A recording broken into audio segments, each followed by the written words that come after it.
Today we're going to talk about 5 things to do if you find yourself in a situation where you are broke. Hi, I'm Tamara and welcome to my YouTube channel. If it's your first time here or if you've been watching and you haven't yet subscribed, go ahead and subscribe. And if you like what you're seeing, like the video as well.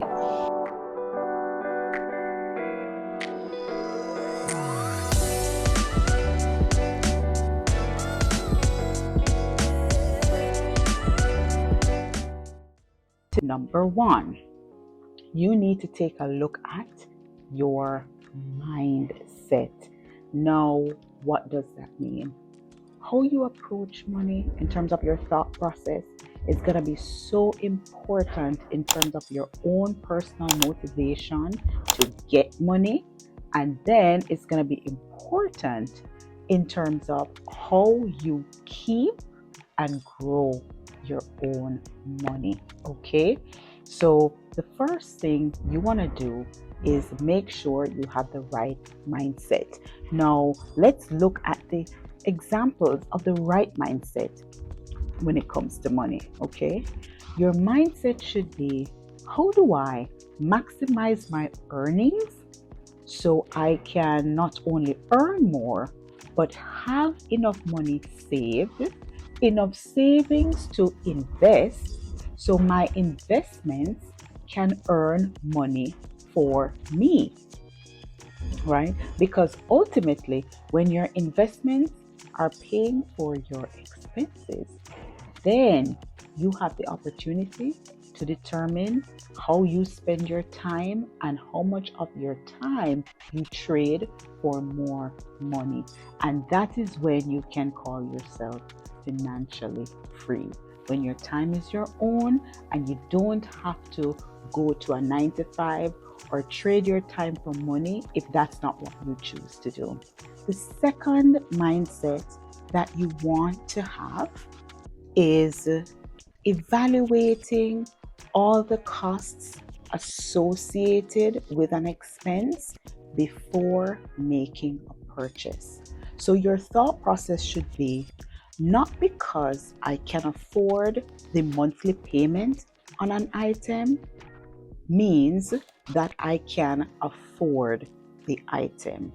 And this is something that a lot of persons don't really evaluate and think about very carefully. And it has caused the downfall of many persons, right? Because if you don't fully evaluate an expense, it can lead to serious overspending, you exceeding your budget, exceeding your income, and lead you into debt. Now, many celebrities, sports stars have fallen victim to this kind of overspending, just not considering the full cost when they're making purchases. So let's look at an example of this, and I'll use myself in this example.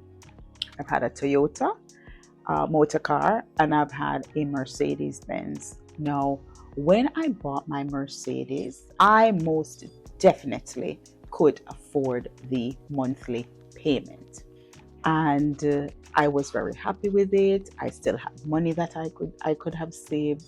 It did not blow my budget at all.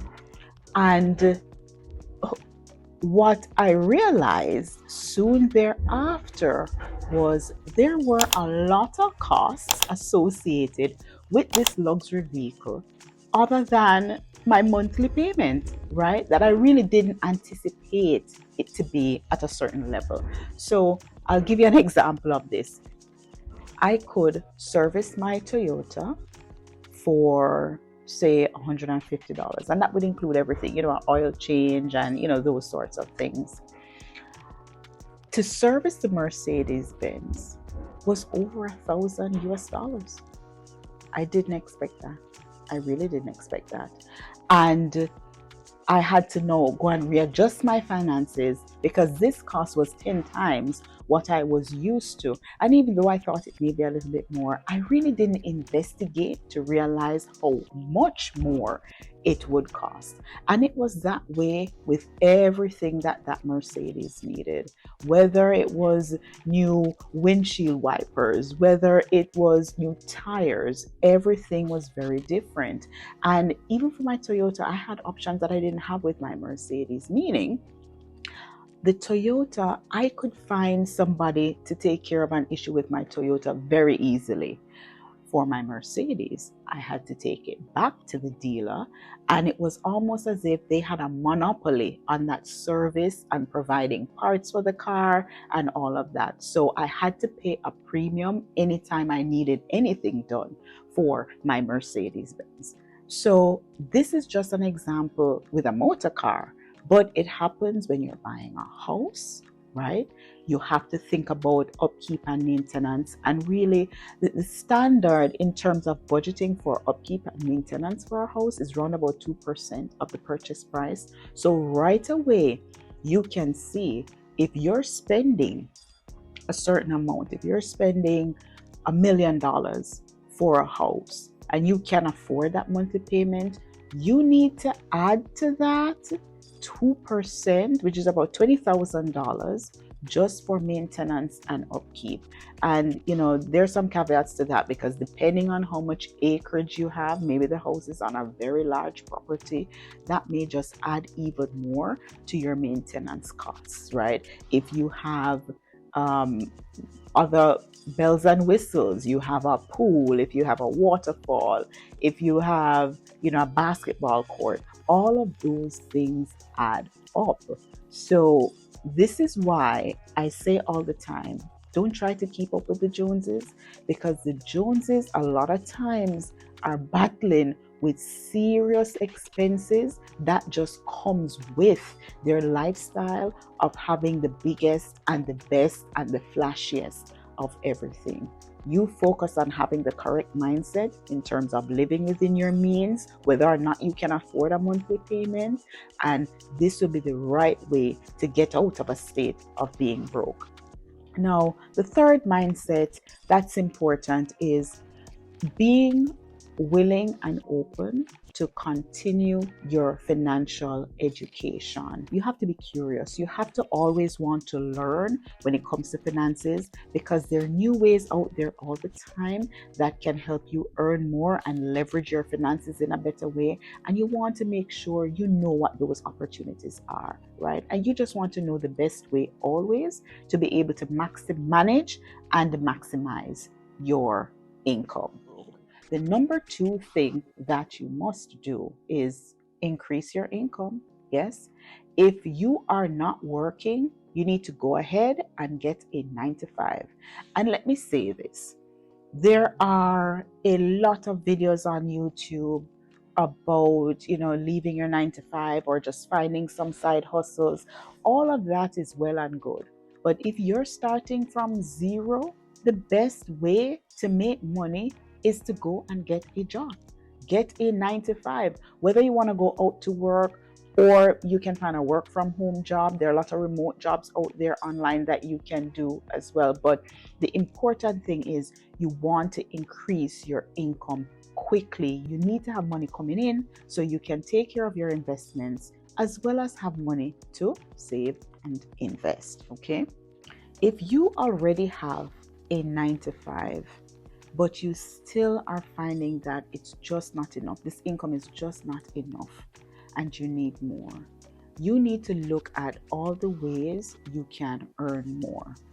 And the first place I would start is right there on the job.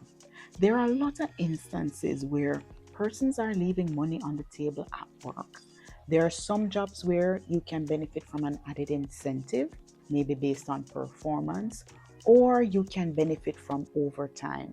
If you are able, meaning there is nothing stopping you from doing overtime, then go ahead and take up the overtime, especially if it is paying more than your standard rate. So if your hourly rate is, say, $10 per hour, and overtime is going to be paid at $15 or $20 per hour, 2 times as much, you need to take advantage of that. Don't leave money on the table if money is available for you to earn, right, in an honest way. Go ahead and sign up. I know that there are some persons, you may have childcare concerns, or you may not be healthy enough to work extra hours. That's fine. But those of you who can, just don't leave money on the table. Now, the next way you can increase your income is by getting a side hustle. There are so many opportunities that you can take advantage of in terms of getting a side hustle, right? I have another video on this channel that talks about that. You can go and check that out. But I mean, side hustles in the beauty industry, side hustles in landscaping, side hustles in farming and agriculture, side hustles in teaching and tutoring, side hustles in going online, doing surveys, doing transcription, becoming a virtual assistant. There are so many side hustles out there. See which one you can do. Go ahead and capitalize on that so you can earn extra income. Number 3, create a budget. You know, I always talk about creating a budget. And even when I'm doing my workshops or I'm doing my speeches, persons tend to complain. They think it's tedious. But let me say this very clearly. If you do not know where your money is going and how much you're earning, you are not going to be able to stay out of debt, maximize your earnings, invest, and eventually be financially free. You have to keep a track of what is actually happening, right? And I always see, based on my experience when I'm helping persons with their budget, a lot of the times if I just ask, how much money are you spending on your expenses? If they say $100, by the time we do the math and itemize everything, sometimes it's twice what they think they're spending. So you have to get a budget done. List all of your expenses. You want to be very clear about what all those are, and then list all the ways you're going to be earning an income, so you can look at your total income, your total revenue, right? Just like a business, you are your own business, and your total expenses. And where you want to be is you want to make sure that you have extra income left over after you've accounted for all of your expenses. Next, pay yourself first. What do I mean by that? When you've completed your budget and you've reviewed all of your income and all of your expenses, the amount that is left after you've done that exercise, so this is your excess income that's not accounted for in any expense, you will save what is remaining in order to build your emergency fund. And once your emergency fund is built, and usually you can start with 3 to 6 months, right, as a starter.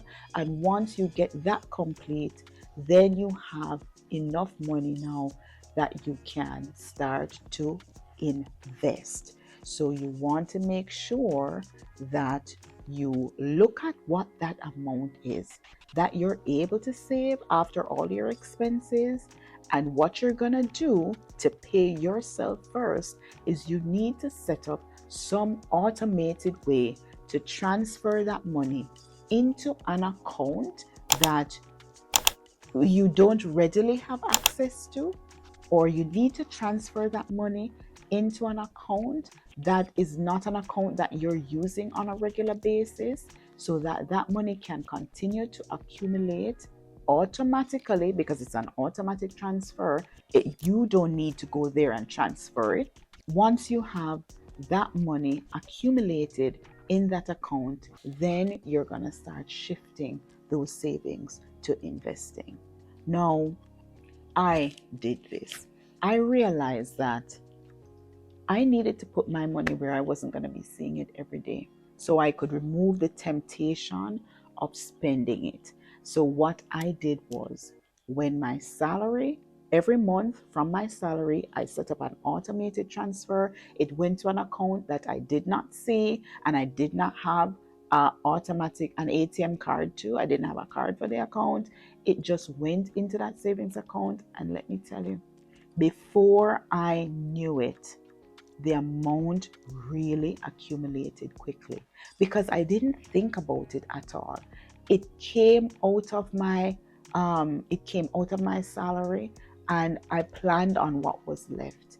I didn't even see it. I didn't think about it. And when I would check it months later, it was accumulating, and I had that money now that I could use to complete my emergency fund. So once my emergency fund was done and the deduction still was going to my account, I used that money now to invest. And the last thing that you need to do is invest. Now, after you've done your budget, you've saved up your money, you've done your automated banking transfer to make sure that all of that money is saved that you're going to use for investing. Now it's time to invest. There are many ways to invest out there, whether you are investing in bonds, stocks, real estate, or you're investing in yourself. Maybe you're going back to school, right? To put yourself in a position to get a promotion, to get even more salary. Determine what route of investing you want to do, but the aim here is to put your money to work for you so you can ultimately earn more. That's it for this video. 5 steps to take if you find yourself in a situation where you are broke. Thank you so much for watching. Remember to subscribe and like the video. See you in the next one.